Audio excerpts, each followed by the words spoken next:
Masolo ya mboka ezali émission na bino oyo bozali kolanda mingi mikolo oyo ezali émission oyo tosalaka bongo ba analyse sur ba fait marquant actualité awa na mboka na biso République démocratique du Congo lelo tokosolola mwa masolo ebele nandeko Georges Milumbu oyo azali bongo invité na biso ya masolo ya mboka ya lelo boyebi ete gouvernement Samalikonde c'est là qui bon na kobima tozali ko signaler bino que le 24 avril ça sera un samedi et vous allez bongo investiture il y a gouvernement Samalikonde mais tozali pe na masolo tokobeta lelo ya 138 députés où ils se font appeler révolutionnaires par rapport il y a la publication il y a gouvernement Samalikonde tokosolo la yango tokobeta pe masolo il y a pétition oyo bande kopé basile na kosala oyo bali koloba ete esengeli to banda ko compter bongo mandat ya Félix Antoine Tshisekedi l'actuel président de la République Wuta gouvernement ya Samalikonde kozala bongo investi donc ce samedi 24 avril bande ko mingi bazana yango d'accord penate ne to ngato sola yango lelo et puis boye ba ete lelo tozali ko signaler bino ete campagne ya vaccination na Covid-19 ezali kosalema na niveau ya cliniques universitaires avec bande ko ministère ya santé tokosolola yango pewa et puis tokobeta appel solo ya mwa moke o ezali ko ya après d'échéance bongo ya vice gouverneur ya ville province ya Kinshasa ndeko Néron Mbungu parce que boza makambo communauté moi compliqué tokomeka so ndeko Georges parce que il y a une proposition oyo esengeli esalema pour que makambo lolingi wana ezonga lesute ndeko Georges Milumbu mbote na yo malamu te ndeko Brad merci beaucoup merci na bato oyo bazo l'exatant na bango pona kolanda biso voilà motuna ya liboso tokei bongo mbango na parlement et pas wapi le 24 avril ça sera un samedi kozala bongo investiture ya gouvernement ya ba warrior mais linganga pe ya ba député bazali bongo na mokama 138 députés oyo bango ba mibengi ba révolutionnaire bazali moins insatisfait par rapport ya nomination topé ba kombo o etanga mibongo na gouvernement ya Samalikonde lecture na yo en tant qu'analyste. Oui, moni balobaka toujours que la loi ne libère pas l'homme du péché. Et je loba nini na vie oyo il faut qu'on respecte ba accord quel que soit le contexte. Omoni nini dini gouvernement oyo ba député wana soki lelo ba bandi komi benga les sous ba révolutionnaire na kati ya révolution et salamaki c'est parce que lelo mokonzi ya mboka soki aza na santé mentale ya malamu aza na kimia na bomoto na ye eza pona ba député eza pona peuple te parce que soki ezaki pona peuple alingaki a dissoudre assemblée toke na ba élection pesa ye majorité mais bake na nzela wana te bazwi nzela mukuse nde azwi majorité na assemblée donc sans majorité à assemblée alingaza na kimia te parce que oyebi na nini na FCC cash azaki kaka na 30% je pense na ba entreprise azaki soki na 15% mais au moins na minute wana azalaki libre te pour na ko agir comme président de la République siko majorité ya ba député wana nde ba référé ye santé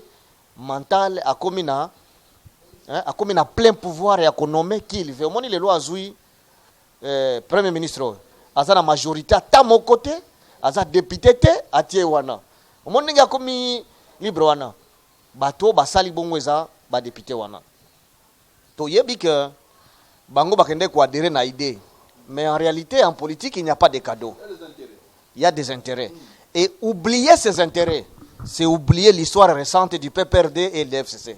Le PPRD se comportait comme ça, comme disons l'UDPS aujourd'hui. Je suis obligé de dire comme ça parce que nous pouvons vivre dans une majorité d'hypocrisie. Stabilité à l'institution, ils ont reposé sur la majorité qu'ils ont créée. Et ceux qui vivent dans Tolobake, voilà, toqué na passage en force.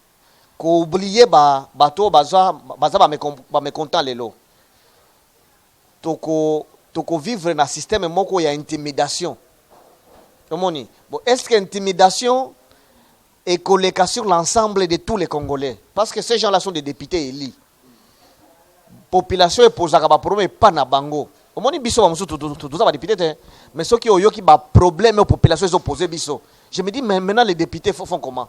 Parce que les députés ba kosaka kozala babona na batu. Numéro na bango c'est pas batu nyos. Président de la République azaki voter na batu nyos mais batu ba benga kaite. Donc IDPS ils ont obligé cette fois-ci et ça l'a effort ya ko respecter ba engagement parce que ceux qui j'envoie les simbakité cash à l'interne simbakité FCC cash et simbité ceux qui les lots toqué par exemple qui a dissoudre l'assemblée non batu ba couper ça sous raison ba couper ça sous raison de que kaka yende ba bloquer kaka batu ba komitu na bongo non ye kaka nde ba bloquer kaye batu siko ba comprendre que il y a un autre problème que celui-là. Donc, oyo nakoki koloba, exact, il faut coalition ou majorité créée. Ça la effort, respect à l'accord. Et ça la accord pris verbalement ou par écrit. Et ça la respecter parce que stabilité à l'institution, ils ont reposé. Nango. Spectacle otozo yoka na ba député mo zolo ba non ba pesa ki bango 15 000 dollars ba prometa ki bango ba jeep ezo pesa image à bien te na population que bien que ba preuve za non te tisiko non tango deux députés ba lobby yango ngande na ngana za député te to dans l'état de droit ba que la justice ba dénoncer yango mais tango ba lobby yango na télévision ba service na biso faut ba se saisir ça ba preuve alobi ngai pour n'angeza 15 000 dollars non c'est la mutuka biso o na la mutuka et belé ba la bon est-ce que s'il faut gérer les pays de cette façon là je sais qui ne va pas rassurer trop la population kolobake e ya no na bango mituna na bango ekozwa e ya no na système. Alors bien que ba 138 ango lelo pe eza pasi pona koyeba bango nyonso et en quel nom baza koloba.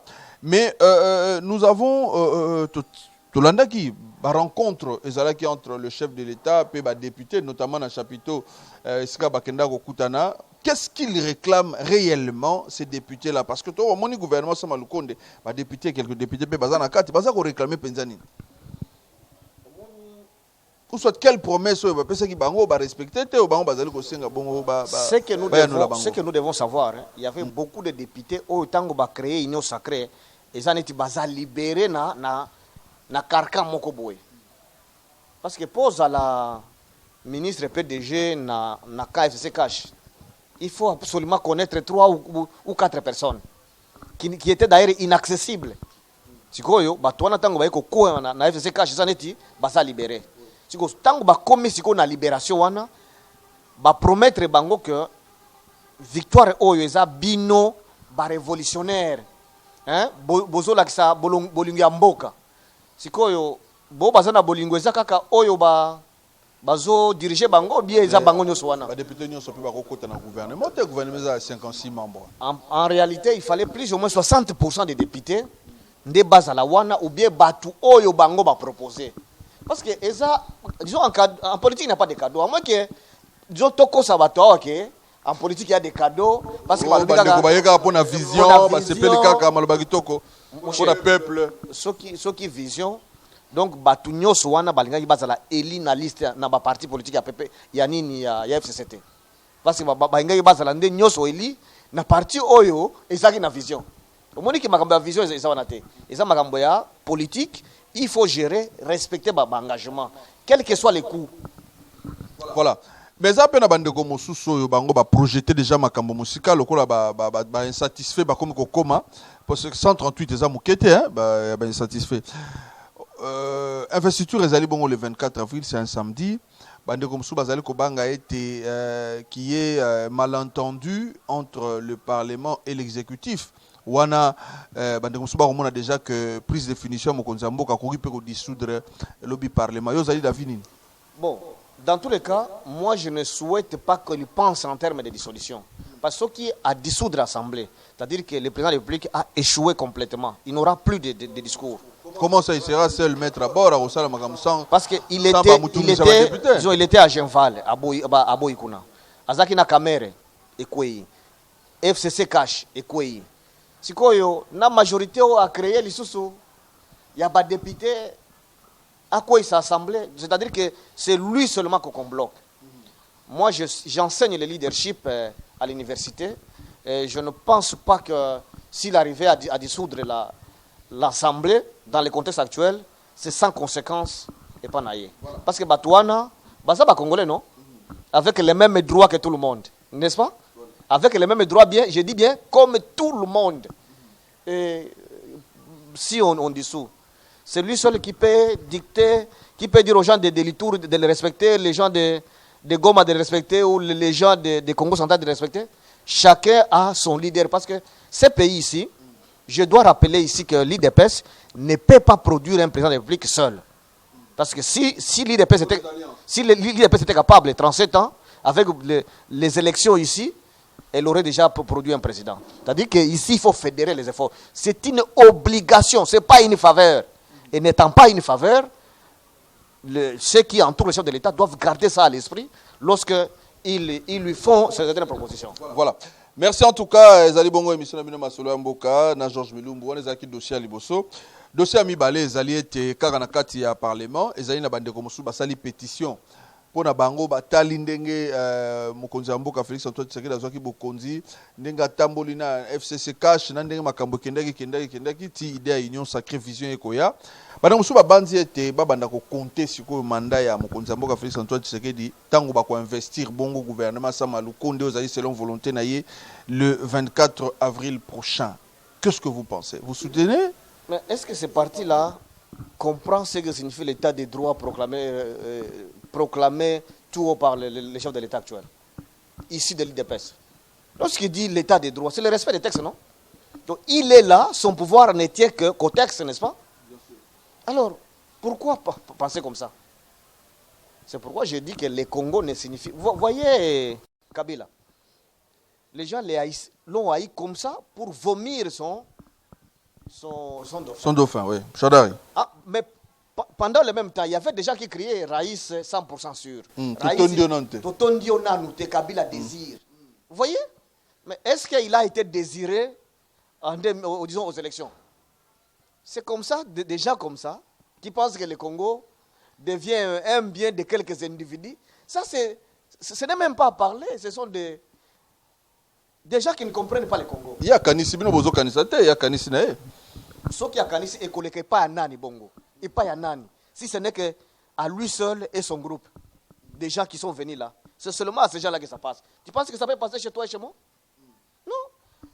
La solution, c'est qu'au lieu de venir troubler les gens qui sont frustrés pour certains, c'est aller dans les laboratoires comme IDPS, demander aux gens de travailler pour le peuple, de vivre pour les autres. Je ne sais pas si vous comprenez notre idéologie.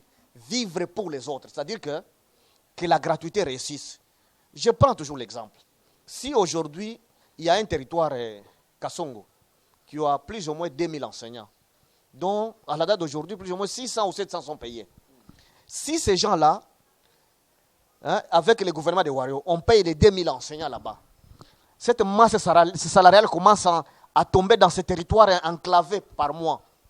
L'économie tourne. Qui aura besoin d'attendre les noms de Chadari là-bas, de Moïse ou de Martin Fayou là-bas, ou de Bemba? Les gens ne gireront que sur Félix, non?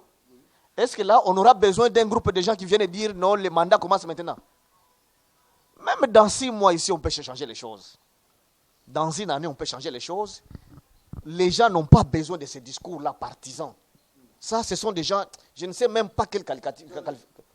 Djalelo, c'est moins fort. Ils sont plus que Djalelo, ces gens-là. C'est plus que le fanatisme, ces gens-là. Donc, ce qu'il doit faire, ce qu'il aurait bien fait, c'est répondre aux besoins des gens. Vous voyez, par exemple, comme le projet de 100 jours était ici. Il aurait dit au chef de l'État, ne mettez pas les sauts des moutons, construisez les routes secondaires. Les gens applaudiraient parce que beaucoup de jeunes auraient l'emploi des boutiques qu'on créerait dans les nouvelles avenirs. Les taxes que les communes collecteraient dans les nouvelles avenirs. Vous comprenez? Vous voyez? Est-ce que ces gens-là auraient besoin d'attendre s'ils doivent commencer ou pas? Ça arriverait de soi comme en Angola. Les gens, si ils répondent aux questions, aux attentes de la population, bato bakoloba dit botik la biso makambo ya à 6 mois des élections là, ceux qui basali bien ba réponse na mitu na population, bato bakoloba non to senga moratoire, to zo ba élection to repousser ngo musika, ceux qui to kosala référendum to sala to changer la constitution. Bandeko Moussouba ne touche pas ma constitution, on va évoluer. Les problèmes nous sommes dans la loi de la majorité. Oui. Ceux qui biso tout ça na batu sima na biso. Voilà les réponses auxquelles nous attendions pour vous les peuples. Les gens vont nous suivre, ils vont sortir sur la route pour dire les totikaye timokolo akozwa mutu yako betaye ne akokende. Mais boye, seulement ils sont forts pour aller déclarer à la télévision que ça commence maintenant. Et donc, ils sont seulement des bons pour se plaindre, non? Et, disons, à Nairobi, au Caméré, au FCC. Finalement, ce sont des députés. Les mêmes députés qui ont été mal élus, ils sont plus corrompus maintenant parce que, disons, ils l'ont témoigné. Hein? Et vous pensez que c'est seulement avec ça que les gens vont accepter ce genre de discours? Non. Qui interdit qui de bien faire? Hein, mon frère? Ceux qui ont fait les champs, il y a 2 ans aujourd'hui, ils produisent plusieurs fois. Oui. Est-ce que c'est Kabila qui a demandé aux gens de ne pas faire les champs? C'est l'FCC qui a demandé de ne pas donner l'argent à Kanyama Kassé, c'est pour qu'on produise à manger. Mais il y a des dépassements partout, non? Voilà des questions sur lesquelles ces gens-là devaient aller dans leur labo pour dire ne faisons pas de dépassements, ni à la primature, ni encore à la présidence. Ne faisons pas de voyages improductifs. Chaque voyage, il faut qu'il y ait des résultats. Donc la gestion axée sur les résultats. Voilà ce qu'il aurait dit. Mais dire que les mandats commencent, qui va écouter? Qu'il aille à Beni avec ce discours-là, qu'il aille à Djougou avec ce discours-là, là où on égorge les gens. Voilà. On va faire un effort de pouvoir rencontrer Bandeko et Basali proposition à Bango pour que tout na Bango mituna nino est motivé Bango puis intérêt kozala nini na population parce que tout à à l'époque il y a le peuple d'abord puis état de droit. Ce qui n'est lobby les Camboyo Bandeko Bandimi yango. C'est quoi motivation à Bango par rapport à la proposition topé et à pétition à Bango. Alors, on va quitter le Parlement et la politique pour parler santé. Vous voyez bien les Camboya vaccins et AstraZeneca à la République du Congo qui sont suspendus. Tout ça qui est bien qui ont fait la mission à Bissou et Landi. Mais les lots Tokoloba campagne il y a vaccination à la COVID-19 par rapport à AstraZeneca. C'est là que comme la biso a dose comme la kibiso ministre de la santé Teninda Yambaki Yango les lots lancement à la clinique universitaire de Georges vous allez congolais finalement vaccin ba lever option et singel ba congolais ba vaccin. Oui. Tokoloba nini ndeko. Biso ba congolais ndena lo ba tuzana première capitale mais tuzana eti ba clavier ya téléphone. Onyati a ndebi mais onyati 0 bimena na écran. Makambo nyonso ezo salema na mboka bapaya nde biso tozana eti kitalatala. Tolakisa kaka. Biso beto wana expert na biso ba virologue Muyembe Bazali task force ya santé chef de thèse ali. Heureusement que otangi ndeko Muyembe. Ndeko Muyembe alobaki nini? Alobaki baponaki biso. Omoni na point de presse na. Omoni ndenge expert ne auto to tiela kaelikia. Alobi baponaki biso to sala vaccin. Est-ce que c'est crédible pour tout un pays? C'est crédible ça? Donc toza neti bakobaye bazo tester et puis ngai nalingaki bango basala les premiers ko boya ngo équipe wana ya comité de gestion tangu eza neti tozo sekisa ba médecin na biso tangu esali déjà une année non toza na plus ou moins 26 000 cas donc 24 000 cas et plus et biki c'est-à-dire que toza na batu ya mayele non pona ko bikisa nini corona na ndenge babikisa ki peko nini Ebola une année déjà tokokisi na tokomi plus ou moins 700 personnes c'est-à-dire que tolekisi 2% une année déjà tolekisi on a ba kaba décès tolekisi 2%. Est-ce que 26 000 cas atteints 24 000 cas soignés de 700 cas seulement de morts au moins que tozana batu makasi obayebi. Est-ce que tu as besoin ya réellement ya vaccin? Ce qui to vaccin mais c'est parce que tu as neti ba automate ba robot ba si ba programmer biso ba nyati eza neti imprimante o imprimer kaka papier wana ebimi. Donc selon ngai, s'il fallait tous à la sérieux, tu devrais plus s'impliquer dans vaccin contre nzala, na mboka oyo, vaccin contre malaria, parce que des maladies mi balé oyo, ezoboma ba congolais, mon cher, ceux qui ont fréquenté ba hôpitaux, okoyo ka ma congolais.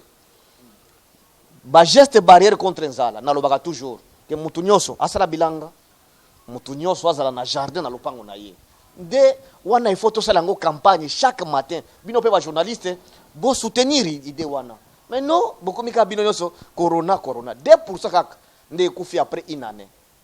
Et puis ton demi vaccin pendant que tous na mapinga tous na ba vrai infirmier ba vaillant médecin tous 24 000 cas et plus et biki. Mais ton demi vaccin parce que ba pona ki biso parce que moi yemba lobi ba pona ki biso. On dit que quelque part que le pays semble ne pas être dirigé. Gestion ya mboka eza na kokoso. Voilà. Si ça ne dépendait que de moi, tu ngai tolobela mingi vaccin contre nzala, biso nyoso tozana na bilanga. Mutu nyoso azana na politique, quel que soit même président de la République, il fallait ala kisa baktari na ya bilanga. Nini mama nani Denise première dame, ba nini na ya bilanga. Ba imposer gouvernement ya Sam nyoso, ministre nyoso azala na bilanga. Voilà ba vrai vaccin wana, ba vrai geste barrière oyo nganazo na lingaki na sepela koyoka. Voilà.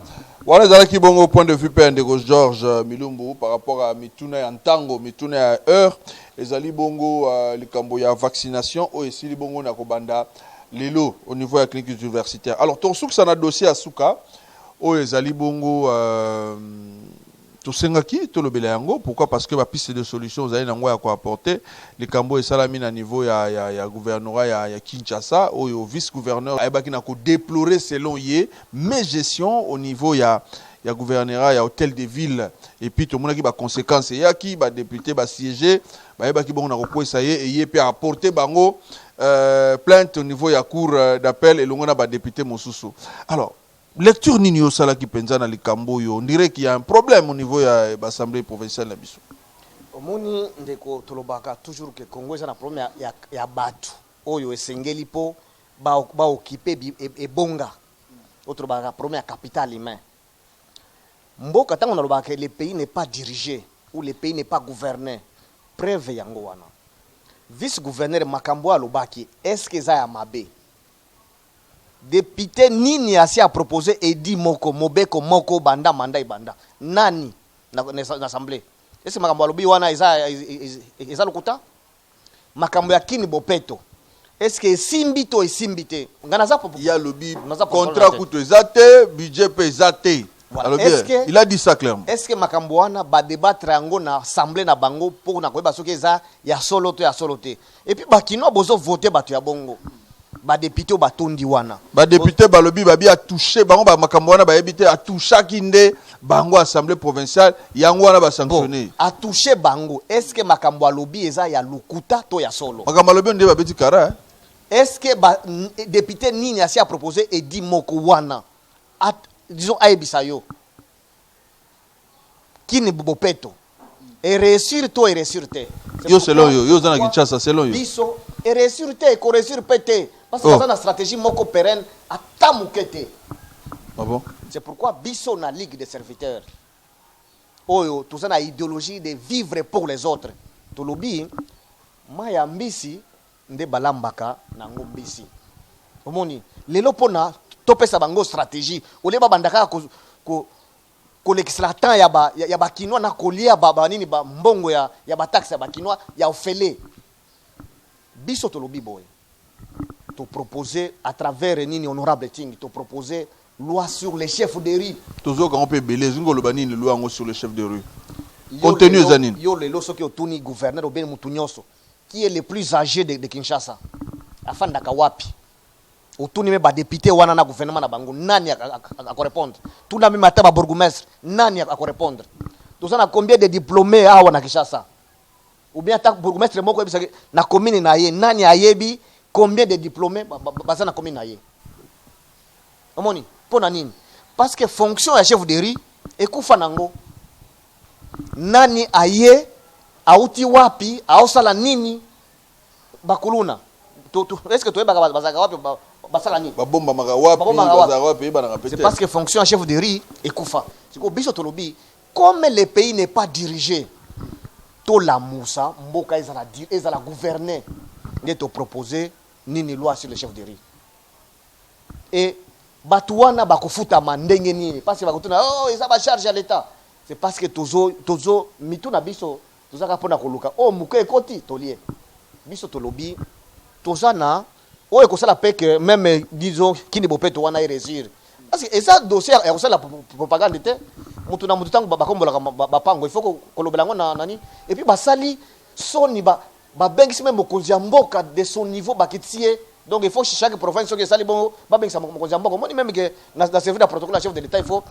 baye bakakotika mokonzi na likolo makambo échec boye bamemi mokonzi ya mboka soki tolobi oh azoloba ndeko parce que c'est le chef de l'état qui a lancé l'opération loi sur les chefs de riz et susciter gestion ya mboka population ekoyebana tozana combien parce que awa bazoloba oh lelo balobi 12 millions lobi 15 millions et ko faciliter peu que recensement batu bayebana mbango recensement à moindre coût et peu de manière pérenne omoni ba planifier développement tango yebi ke nazana 5 bana ndio koyeba ke ane musu na kofuta minerval autant mais yo yebi nombre ya bana na yote siko oko planifier minerval bango ndeni ndenge toza jiramena na Kinshasa ba yebi nombre ya population te et puis bazolo ba tokobongisa nini biso tolobi na disons na loi sur les chefs de riz qu'est-ce que nous pouvons faire ce qui les lots tolobi banini wana tozana na plus ou moins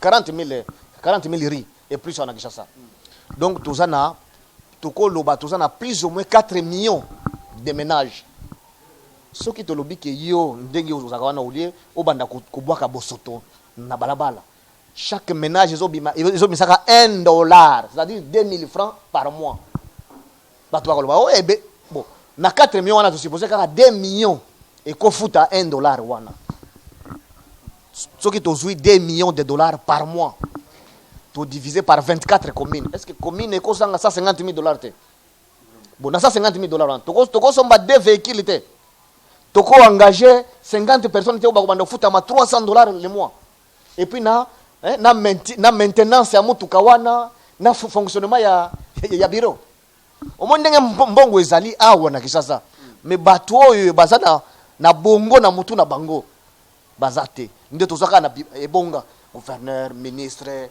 soki au PDG ya tel mais koyeba nini koza na vision ya développement ezate omoni déjà que mbongo ezotraîner awa mutu nyonso ayebi ke tozana bangongi ebele donc poubelle eza partout mais ezaka problème ya komobiliser bato wana kotia mutu oyo aza na confiance na population $1 par chacun kaka na 4 millions de ménages wana 2 millions kaka efuta tokocréer 2000 emplois awa na Kinshasa dans chaque commune baagent bakozala mituka ekosoma parce que mutuka moko ezo dépasser 50,000 te soki tosali vraie passation de marché pas ya kimoyibi ya ba rétro commission omoni tokozwa même 2 camions par commune ekobanda kolongola ba immondice eke kobwaka kuna est-ce que assainissement ekosala matin est-ce que wana il faut toser la Félix ndazo bloquer makambo wana ou bien FCC ndazo bloquer makambo wana tu vois que les gens n'ont pas l'idée claire du développement balobaka ba discours mulai omoni tango alobi ke ekoéchouer bazo zwaka ba moi makoki mukezo kota o bazo tia soki $10,000 $10,000 ça va faire quoi ça va payer qui ça va maintenir quelle logistique vous comprenez comment est-ce que le Congo Kinshasa c'est une opportunité tant que une autre RDC est possible et car le changement est une loi c'est parce que nous savons que nous portons la vision c'est pourquoi nous avons créé cette structure Ligue des serviteurs pour que les vrais serviteurs avec leurs expertises qui nous rejoignent. Voilà. Et avec ça, nous puissions maintenant vivre pour les autres, en va pour les autres, et même un autre Kinshasa est possible. Ah, là, c'est donc Georges Milumbu, à Pessi Bongo, lecture naïe par rapport à l'actualité de la République démocratique du Congo. tokomi bongo ko chuter penza na émission na biso ya lelo tokosenga na ye na mikolo ezali koya soki akoko pesa biso occasion toko akoyamba pe Ligue des serviteurs à moi le barondé zalaga ye moko baza rebelle to ebite to ko moko mususu to pe na Ligue des serviteurs pour tout na mituna na masolo ya mboka parce que ça on peut faire partie na bien-être la population pour to yeba contenu pene zaranini et puis vous n'arrêtez pas de citer à chaque fois l'honorable Singi. On fait une demande si ça sera possible na mikolo ezali koya parce que le bill loi sur les chefs des rues ezali bosali yango elongo na ye donc so ko pesa biso opportunité au commissaire la biso prochainement to tuna na mituna sur to ko pesa image ya ba chef de rio ba accompagnaki honorable na biso poto déposer ndio comprendre que Ligue des serviteurs eza blagueté. C'est ça la nouvelle offre politique pour la RDC. Tant que le baka une autre RDC possible, c'est parce que nous connaissons ce que les gens cherchent maintenant. Que demande le peuple comme est-ce que on est allé propagande pour 2023? Non, nous biso to ça la pour la campagne, biso to ça la pour la peuple et vivre bonheur ya Congolais. Tant on en a pesi idée ya loi sur le chef de riz. Est-ce que ça pour les locaux ou bien pour 2023? C'est pour l'avenir. Congo Kinshasa est à la CENI et c'est la vraie miroir ya Congo pour que ba mususu ba imiter gestion à Kinshasa. Mais tant que bozo tia ba tuna ba poste parce que ba ça ba master ou bien ça soki nini. Voilà ba kino bazo continuer kufa na malaria. Ba geste barrière à malaria ezate.